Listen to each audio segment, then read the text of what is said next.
At the beginning of this week, I was drowning. I was so overwhelmed with the amount of bodybuilding, strength training that I need to do, my meal prep. My house was a complete disaster, clutter everywhere.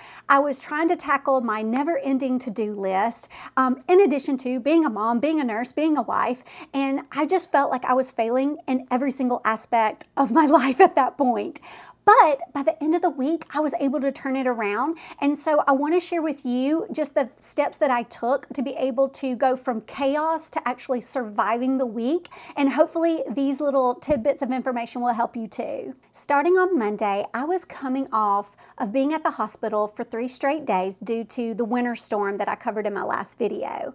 And Mondays, we have homeschool co-op, and so I took Logan to that morning, and then she had an appointment to get her second wheelchair ever. So this is a brand new, bigger wheelchair, give her more room. This should last her until she's about 12 or 13 years old, and she is 8 years old now, so a good about 5 years. And so we went to that appointment. It took a while to be able to get everything fitted exactly like we wanted, being able to tilt her the right way so that she's very comfortable, so that she is ergonomically correct sitting in her seat, being able to push her wheels appropriately. And then we took the time to fit her wheelchair for the new Firefly device that we got her that basically turns her wheelchair into a motorcycle so that she can keep up with her friends when they go bike riding. And so I'm so glad that we took the time then to be able to get everything perfect, because once we got it home, now she's just flying in it and it feels like second nature to her. So that is incredible. After we got home from that, I went to work out that evening in a very busy gym. Now, normally I don't like working out in the evenings. One, because my headspace is just not where I want it to be. I don't feel like I get an effective workout when I'm having to wait for equipment to be available or machines to be available, and then try to carve out a little niche where I can actually do my workout. And so it's just not ideal, but I got it done because it honestly was the only time that I could get it done.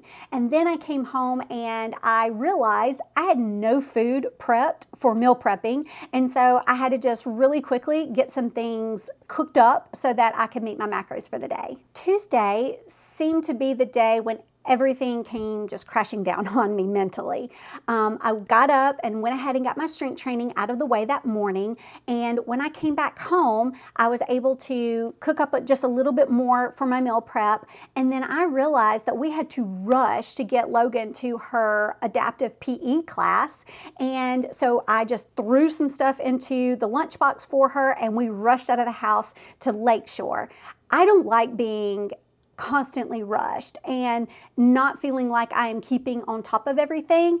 And this was starting to get to me because I just felt like I was rushing to one thing to the next, and that nothing was getting done on my to-do list. I felt like a hamster on a wheel, just racing, and nothing was actually getting done to be shown for it. I was getting everything good on my strength training side and on my meal prep side, but the rest of my life just felt like it was falling apart. So needless to say, when we got to Lakeshore, I was a hot mess. I just was not in a good headspace. I was very worried that nothing was going to get done at my house because my schedule was just so jam-packed with different things that we needed to do and places that we needed to go. And my entire house was cluttered from the previous week of playing in the snow, and jackets were all pushed over onto my dining room table, and there were boxes from things that had been delivered throughout the week. And then my kitchen was a complete disaster. And I don't know about you, but when my house is not in order, my headspace is not in order. I just don't feel organized. I feel constantly stressed, like it's in the back of my mind of, you got to do this, you got to do this, you got to do this. But I'm not home to be able to do this. And so I have to take care of what I can where I am. And so after I was able to get that cardio in for Lakeshore, I took the time while Logan was swimming and I was able to devote that to my computer work because I needed to check in with my coach and I needed to put in all of my macros that I had eaten that week and all of my muscle groups that I had worked and my weights every day. And so basically what I started doing is any time that I had just a few minutes to devote to something, I was doing something within that time. So I was just squeezing everything in between all the other different things that we had to do. And that made me feel accomplished because by the end of her swim period, I had already gotten through 3 or 4 different to-dos, and that started making me feel a lot better. Before we went home, I went ahead and heated up Logan's lunch so that she could eat that on the ride home. And then once I got home, I started tackling the house.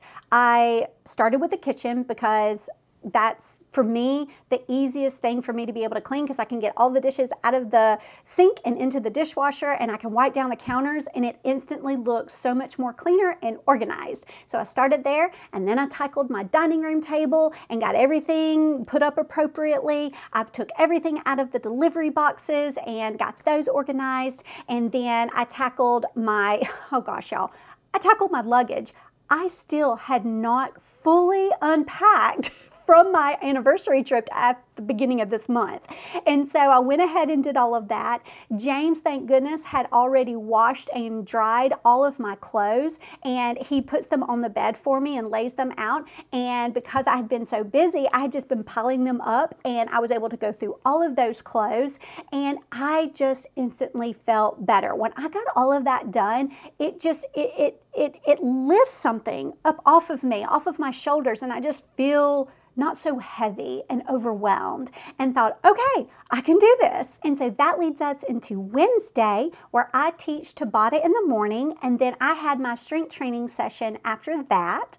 And we came home, had some lunch, and then Logan has tennis practice that afternoon. And so while she was doing tennis practice, I was able to get some really good footage of her being able to volley the ball back and forth over the net. Some of her friends came to visit, which was so nice. Then we headed into Thursday.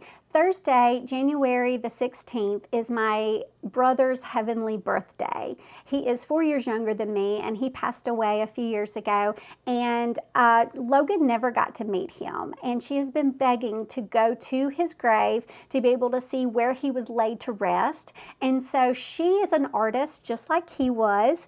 No formal training. He had no formal training. And so to, I guess, solidify that kind of bond that she has with her Uncle Stanley, she actually took his picture and drew a portrait of him, and we put it in like a little plastic sleeve so that if it rained, nothing would harm the sheet of paper. And we went to his grave. We decorated his little footplate with all kinds of different USA flags because he was in the military, and we just made it look really nice. And then we said a nice little prayer for him, and then we headed back home. And then that night, Logan had Broadway acting class, and I had gotten her some bicycle spoke covers that match the color wheel that she had on her last wheelchair. But of course, I have to cut new ones because now she has a bigger wheel because she has the taller wheelchair. And so the entire hour that she was doing class, here I was cutting those things. They were popping off everywhere. I was having to go and grab them because it did not matter. I mean, I tried so hard to be very concise and cut it just the right way, but it didn't matter. It was popping off everywhere, and I was having to climb over the chairs to find where they went, and it was crazy. But I was able to get it done in that hour. And then once we got home, while I was eating dinner, I was also putting the spoke covers onto her wheelchair, and that took a good hour and a half to do, because there's a certain amount that you have to do and put it in certain orders, and then there's like this tiny little slit, and it didn't always want to go through. But anyway, I digress. It took a while, but I got it done, and that was one more thing I could check off of my to-do list. And then we arrived to Friday. Friday mornings, I teach a boot camp class, and then I did my own strength training session. Then we went to the grocery store, and I got a lot of the things that I needed to be able to meal prep for Saturday and Sunday while I am at the hospital working. So if you are feeling overwhelmed by life's demands, just know that you are not alone. Even people like me who think we have it all together, we really don't have it all together. We put on a good face and we fake it till we make it. But we all have those days where we just get overwhelmed. We let life get to us. And so I hope that seeing this video and showing you that if you can get to the heart of what's causing you the anxiety and tackle that first, and then try to push every little to-do thing that you have on your list in between all of the events and schedules that you have, to be able to get it done. I really hope that that inspires you to keep going, keep being strong, because you will succeed. You just kind of have to just grind it out and just know that there is light at the end of the tunnel and that you can do this. If I can do this, you guys can do it too. I know that I cannot be the only mother who has to multitask. So if you have any kind of advice or suggestions of things that you do to implement in your life to keep you on board of where you need to be, to where you don't get overwhelmed or overstimulated, drop it down in the comments because I would love to hear from you. Thank you so much for joining me, and I'll catch you next week.